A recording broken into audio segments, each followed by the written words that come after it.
within Africa and African diasporas.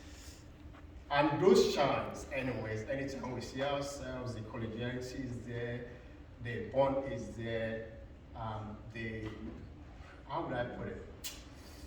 There is something spiritual about it. We feel good about ourselves. But we need to transform those energy into practicalities, particularly within the continent, and particularly the way we position ourselves in the world. And my brother here who is in the media, he said he's excited about the microphone and all of those.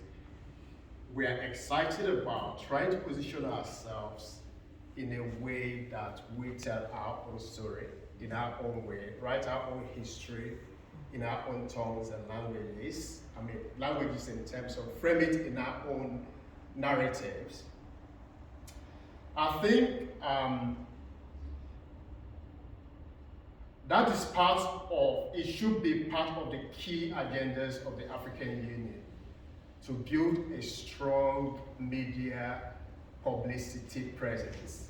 Because there's a lot of work that the African Union has been doing over several years, but those particular work has not really been projected in the proper way it should be projected.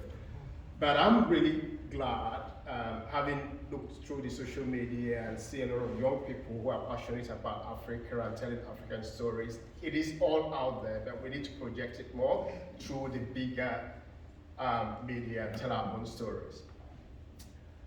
Having said that, anytime I organize events in Australia and I'm asked to maybe address the audience or otherwise, I don't really have much to say. But what I usually say is that we are strong, we are wonderful, we are powerful, we are beautiful, we are Africans, we are African diasporas, and we're going to take over the world.